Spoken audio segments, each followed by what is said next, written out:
Hey, what's up, guys? In this video, I'm going to show you an important tip involving your sound sample rate and your devices that use that. So we're going to open up a control panel and select small icons from this drop-down menu here. I've already done that. And we're going to go to sound. We're going to go bam. All right, so mine looks like this. Yours will look different. I will not scare you with all this. So we have two tabs here, playback and recording. And typically, you will have, say, if you have a sound card and you haven't done this, you'll have your sound card. Mine's a Sapphire Pro 40. It's right here. But then you'll also have your real or whatever, like the one from your motherboard that comes on board.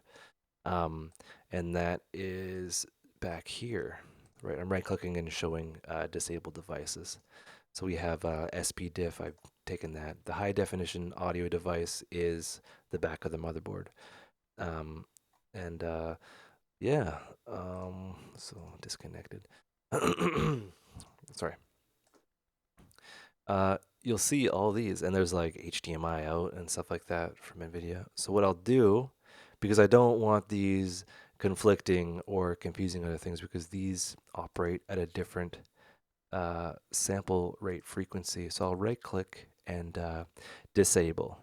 And when they're down, they're disabled because you don't need them. You want your Sapphire audio to be the important one. We have my Rode Podcaster here, which is kind of funny. It doesn't output, you know, anything, but oh, it is 48K. No, yeah, 48K. We don't need that. I want to go 44.1 and hit apply. The reason is because some programs, like VLC used to do this in Windows 8.1,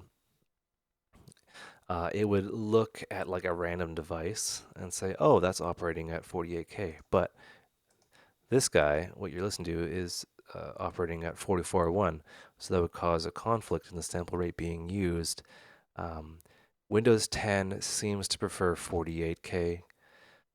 I like 44.1 because I've been using it for a long time and I'm a stubborn dick, and that's just what I use.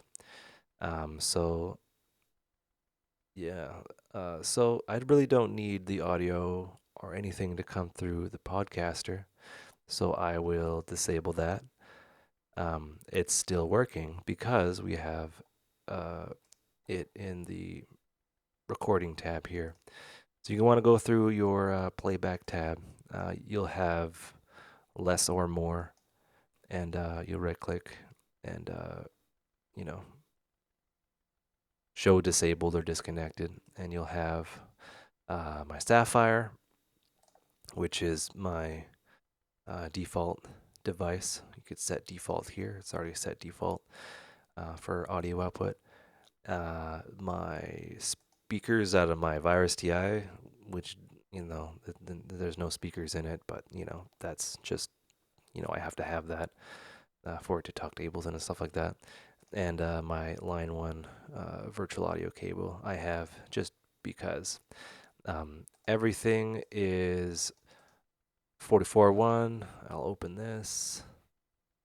My Sapphire control. This is 44.1.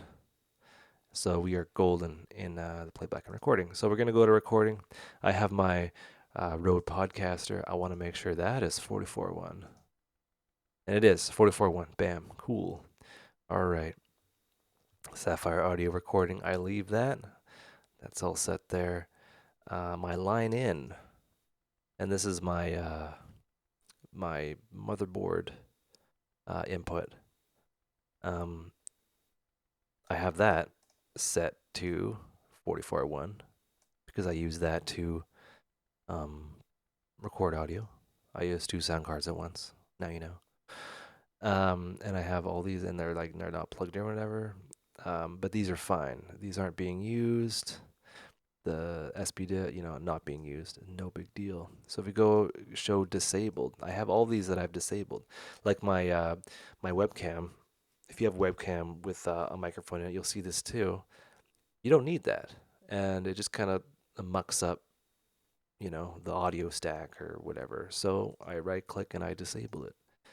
Um, I disable the microphone uh, on the motherboard and the other microphone on the motherboard and all that. And that basically frees everything up. And oh, got a bug. Um, and that prevents any kind of, you know, it sets the priority for your sound devices, and everyone is on the same page onto what sample rate should be used. And yeah, it's pretty straightforward. Sounds, I go no sounds because who the hell knows? I remember in Windows 7, I would be like producing or whatever, and then like a Windows sound would happen or something like that. And this became a problem because I used to play like like World of Warcraft and watch movies at the same time. And the sample and I used Emotu, and the sample rates were kind of different. So periodically, like it would crackle and fuzz, and then it would play at a really fast rate to match the sample rate. It was a disaster. But yeah, just select no sounds, and that prevents Windows from outputting whatever it wants, because who knows what sample rate that's being output at.